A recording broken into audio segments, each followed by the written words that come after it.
You are about to learn the shocking truth about how people slept in the Victorian era. You would never guess the details you're about to discover. We are used to thinking of the Victorian era as a time of elegant ladies, strict gentlemen, and opulent interiors. We imagine that behind heavy velvet curtains, their lives were measured and calm, and their sleep was deep and peaceful. But what if I told you that everything you believed about Victorian nights was untrue? Behind closed bedroom doors, a completely different reality unfolded, full of strange rituals, hidden fears, and practices that would seem shocking to us today. This was especially true for women, for whom nighttime was not a time of rest, but a continuation of daytime control and oppression.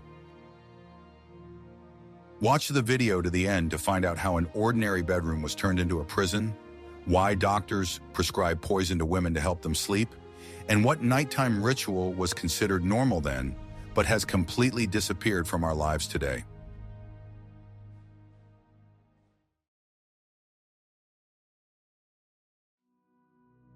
What if I told you that everything you believed about 8 hours of sleep was a lie invented in the 20th century? For Victorians, 8 hours of uninterrupted sleep was neither the norm nor the goal. Their night's rest was divided into two parts, known as the first sleep and the second sleep. This pattern was a remnant of the pre-industrial era, when people's lives were governed not by clocks, but by the natural rhythm of the sun. When darkness fell, people went to bed for about 4 hours. Then they woke up in the middle of the night for 1 or 2 hours of wakefulness. This interval between sleep was not considered insomnia or a disorder. On the contrary, it was a productive and very personal time. People read by candlelight, prayed, wrote letters or diaries. For married couples, it was a time for intimacy, free from the worries of the day. Doctors of the time even advised couples to conceive children during this period, considering it the most favorable. However, for women, this time often meant additional responsibilities. Thus, what we treat with sleeping pills today was a completely natural part of life for Victorians. They did not fight nighttime awakenings, but used them. This lost habit shows how much our perception of rest has changed. Do you think that this kind of split sleep was more natural for humans than our modern monolithic sleep block? Share your opinion in the comments. I'm very interested to hear your point of view.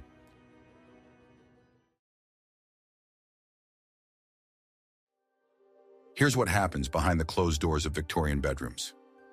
The modern image of a married couple is unthinkable without a large shared bed, but for Victorians, this was far from obvious. The idea of sleeping in separate beds, or even in different bedrooms, was a sign of wealth and high social status.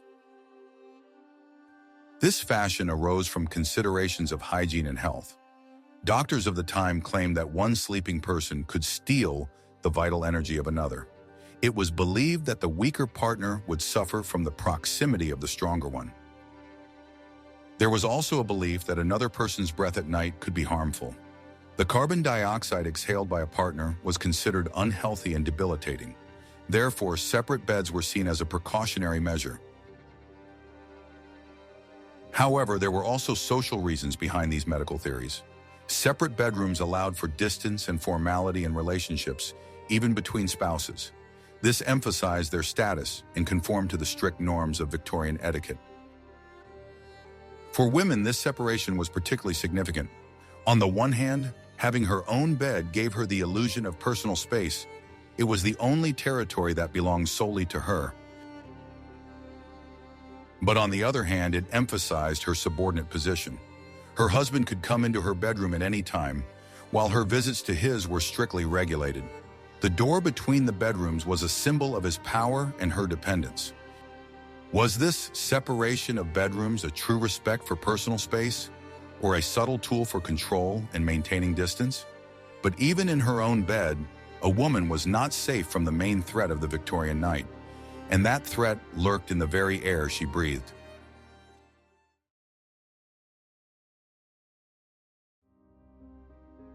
I will reveal the most closely guarded secret of Victorian doctors, which slowly harmed women.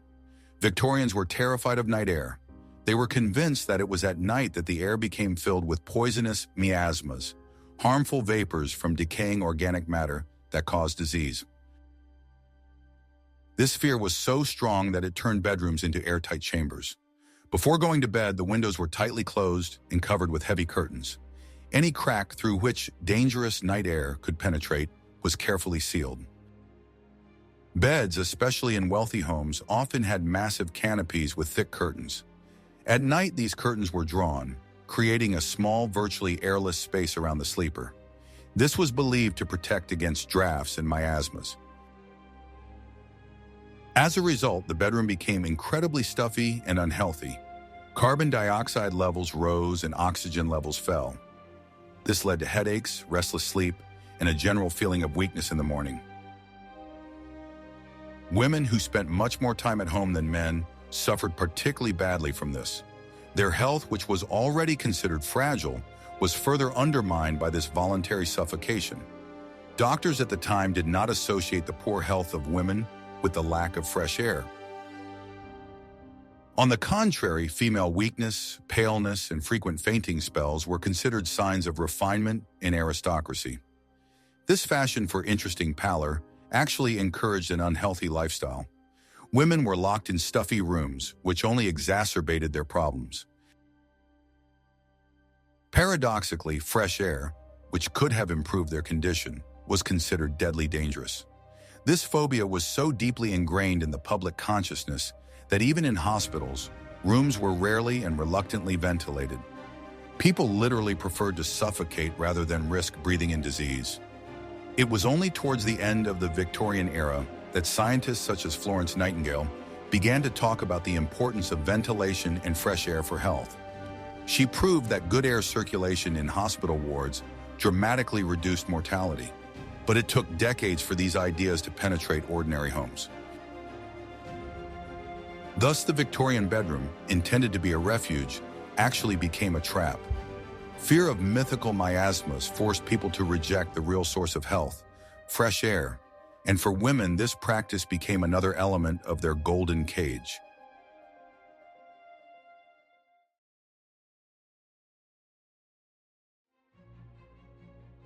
Are you ready for the shocking truth about what Victorians actually wore under their blankets? Victorian nightwear was far from modern notions of comfort. It was multi-layered, bulky, and reflected the strict moral standards of the time.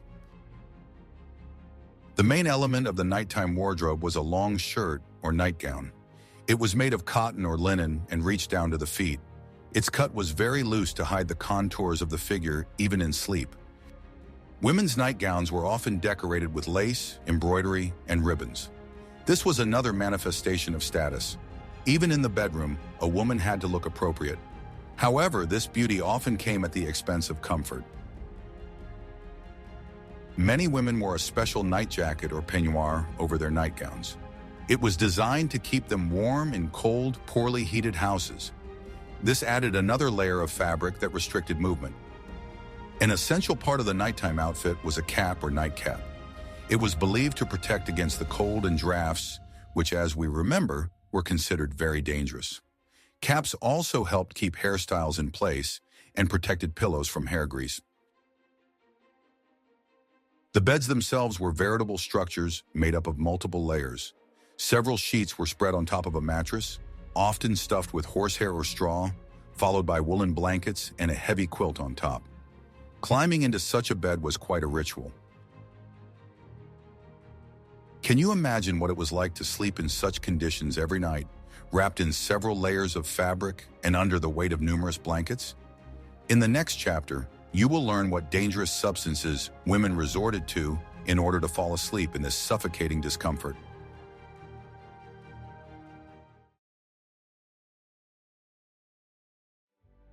When anxiety, discomfort, and the stifling atmosphere of the bedroom kept them awake, Victorian women had an easy and affordable solution. Pharmacies of the time offered a wide range of sleeping aids. The most popular of these was laudanum, an alcohol tincture of opium. Laudanum was sold without a prescription and was cheaper than alcohol.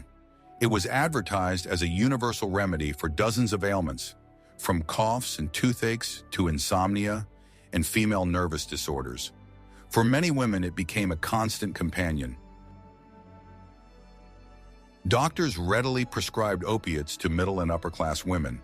It was believed that their delicate nervous systems were particularly susceptible to stress and anxiety. Instead of addressing the causes of women's discontent or depression, society offered a simple chemical solution to calm them down.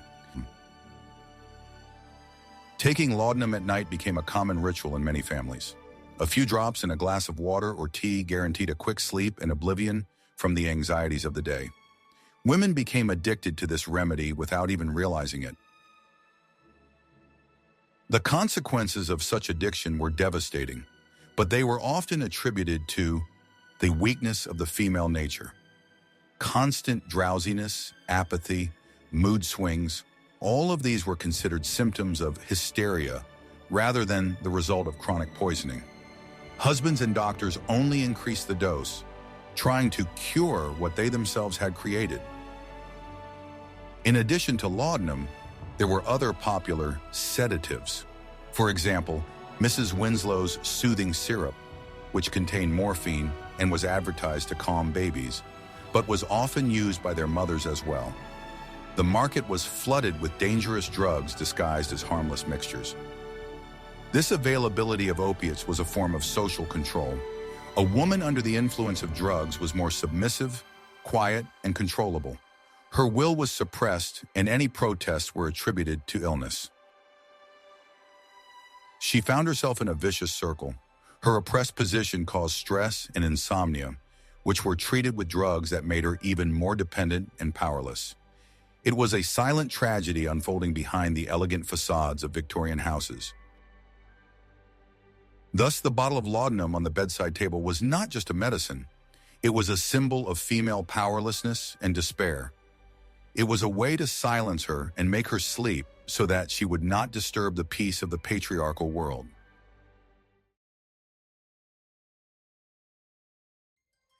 What experts on the Victorian era don't talk about is the diagnosis given to almost every other woman who complained of fatigue.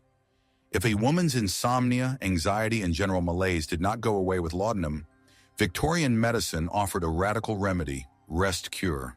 This method, developed by Dr. Silas Weir Mitchell, was in fact a sophisticated form of isolation and control. The patient was prescribed strict bed rest for a period of 6 to 8 weeks. She was not only forbidden to get up, but also to eat, wash, or turn over in bed on her own. All this had to be done for her by nurses. The most important element of the treatment was complete isolation from family and friends. Visits were strictly forbidden. The woman was also not allowed to read, write, sew, or do anything that might stimulate her mind. Her life was reduced to 4 things: passive lying, forced overfeeding. It was believed that hysterical women suffered from exhaustion, massage, and electrotherapy. She became completely dependent on the will of the doctor and nurses. Any display of character or disagreement was seen as a symptom of the disease. This method was intended exclusively for women. When men suffered from similar symptoms of nervous exhaustion, they were on the contrary prescribed active pursuits, travel, hunting, physical labor. It was believed that this would strengthen their masculine spirit. For women, however, treatment was a way to break their will and return them to their prescribed passive role. It was a demonstration that their intellectual and emotional lives had no value. Their task was to be beautiful and obedient bodies. Many women who underwent such treatment described it as torture. The famous writer Charlotte Perkins Gilman described her horrific experience in the story, The Yellow Wallpaper. She claimed that treatment by rest nearly drove her to complete insanity. What do you think was worse for a Victorian woman? Insomnia itself, or the treatment offered by doctors?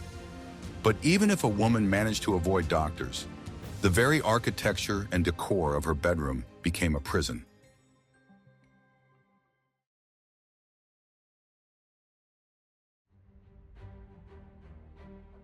The Victorian bedroom, especially in upper and middle-class homes, was not just a place to sleep.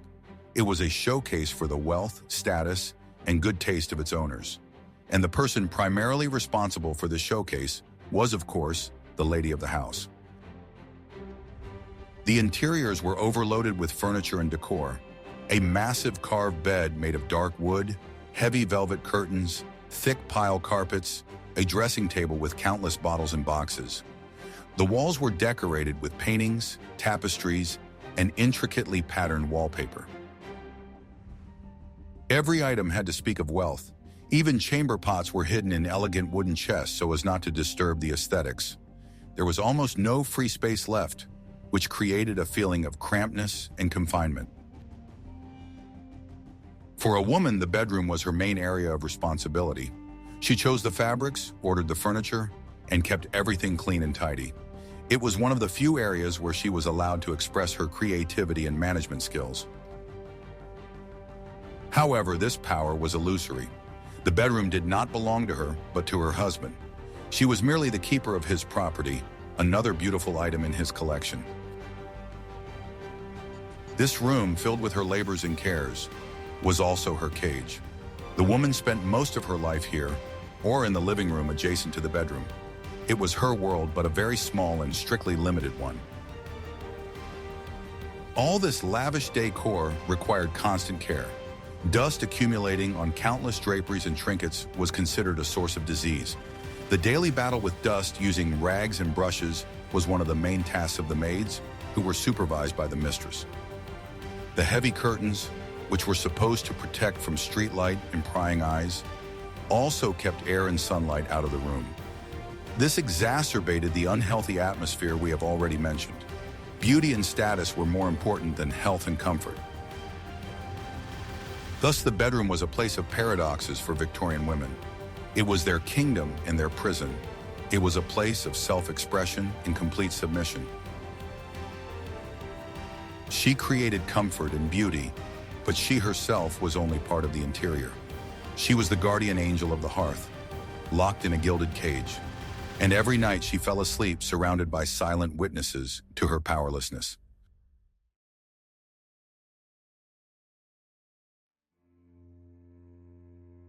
Although Victorian women took off their corsets at night, their effect on their bodies and sleep did not disappear. Years of wearing this rigid garment left an indelible mark. The discomfort earned during the day haunted them at night.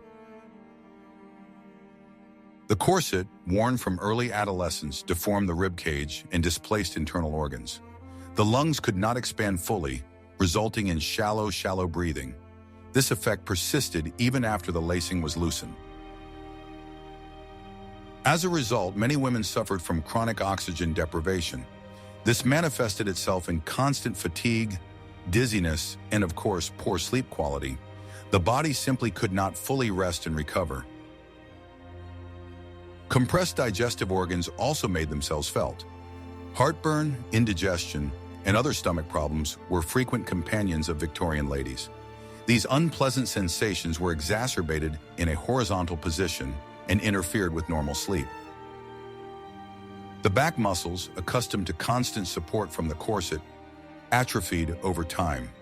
When a woman took it off, the weakened muscles could not hold the spine in the correct position.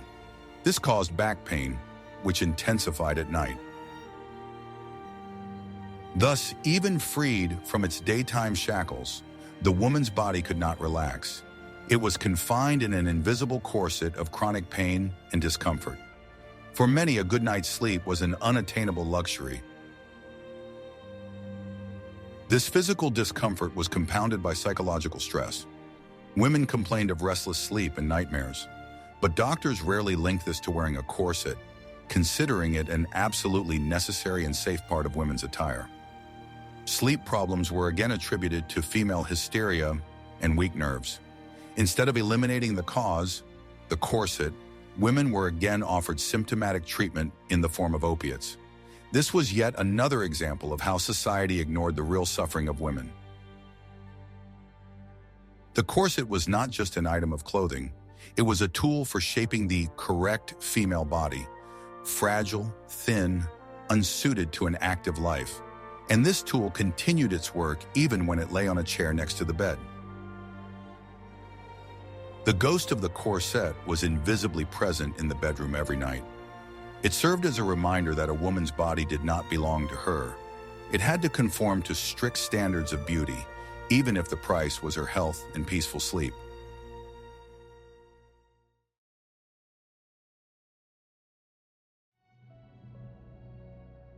The ideal Victorian woman was captured in the image of the angel in the house.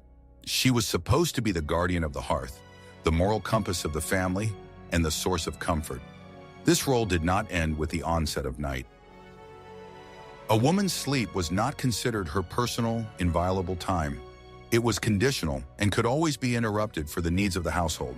She had to be attentive and vigilant, ready to fulfill her duty at any moment. If her husband wanted a drink at night or felt cold, it was the wife who had to wake up and take care of him. Her comfort was secondary to that of the head of the family. She was a night nurse, always ready to come to the rescue. In homes with small children, the main burden of nighttime care fell on the mother, even if there was a nanny. It was believed that maternal instinct made her sleep more sensitive. Her rest was constantly interrupted by short intervals between feedings and comforting crying babies. The lady of the house was also responsible for overall safety. She had to sleep lightly so she could hear any suspicious noises, whether it was the footsteps of a burglar or the cough of a sick servant. She was the unofficial night watchman. In the morning, she had to get up before everyone else. She had to make sure the servants woke up, give orders in the kitchen, and ensure that by the time her husband woke up, the house was running like clockwork. There was no time for her to wake up slowly herself. This constant state of half sleep led to chronic sleep deprivation and exhaustion. But complaining about fatigue was considered bad form. The angel of the house had to be tireless and always maintain a cheerful and pleasant appearance. Her insomnia and fatigue were invisible to society. They were part of her sacrificial role, proof of her love and devotion to her family. Her personal needs for rest and recovery were simply not taken into account. Thus, even at night, a woman did not belong to herself. Her sleep was not a right, but a privilege that could be taken away at any moment. She fell asleep with a sense of responsibility and woke up with a burden of duties. The bed was not so much a place of rest for her as another post where she carried out her endless service. Her role as the guardian of the hearth had no breaks or days off, and the price of this angelic status was high: her own health and peace of mind.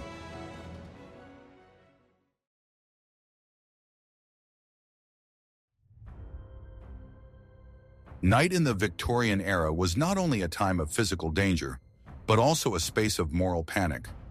Darkness was associated with sin, chaos, and loss of control, and at the center of these fears was often a female virtue. It was believed that women were inherently weak and susceptible to temptation. Night, with its freedom from daytime supervision, posed a particular threat to them. Therefore, a woman's bedroom had to be her fortress, and at the same time, her prison. Bedroom windows, especially on the first floor, were often covered not only with curtains, but also with shutters or even bars. This was done to protect against burglars, but also to shield women from the outside world and its temptations. Their isolation was considered a guarantee of their safety and honor. Even inside the house, women's movements at night could be restricted. In some strict families, it was considered improper for a young girl to leave her room after lights out. Any exit into the dark corridor could be misinterpreted. The fear of the dark was very real. Not all homes had gas lighting, and candles and oil lamps gave off a dim light and carried the risk of fire. Moving around the house at night was difficult and required caution. For women, this fear was exacerbated by their helplessness. In case of danger, they had to call a man for help. They were assigned the passive role of victims who needed to be protected. This instilled helplessness also affected sleep. Many women suffered from night terrors and nightmares. They feared not only real burglars, but also imaginary ghosts and supernatural forces, which were believed to be active at night. Victorian literature is full of Gothic stories about mysterious events that take place in old houses at night. These stories form the cultural background, reinforcing the general atmosphere of anxiety. Night was a time when the secret became apparent and evil was set free. In this atmosphere, the bedroom became the last line of defense. A woman locked in her room was a symbol of order and civilization, standing against the chaos of the night. But this symbolic role only emphasized her actual confinement. Thus, the Victorian night was imbued not only with fear of disease, but also with deep moral anxiety. For women, this meant even greater control and even less freedom. Her sleep was guarded as carefully as her virtue, and often these concepts were inseparable.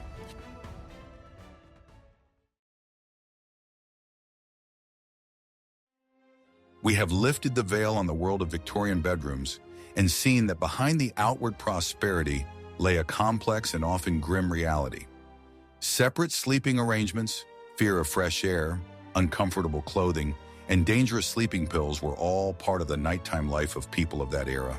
But for women, the night became a mirror of their daytime disenfranchisement.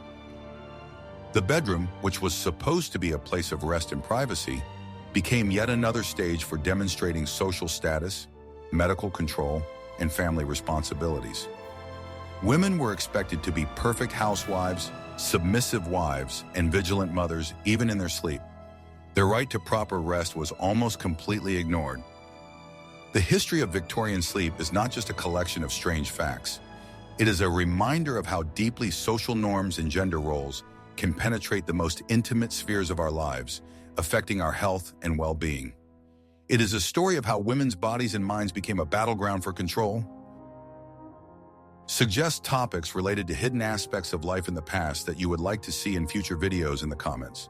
And don't forget to subscribe to our channel so you don't miss out on new research into the mysteries of history.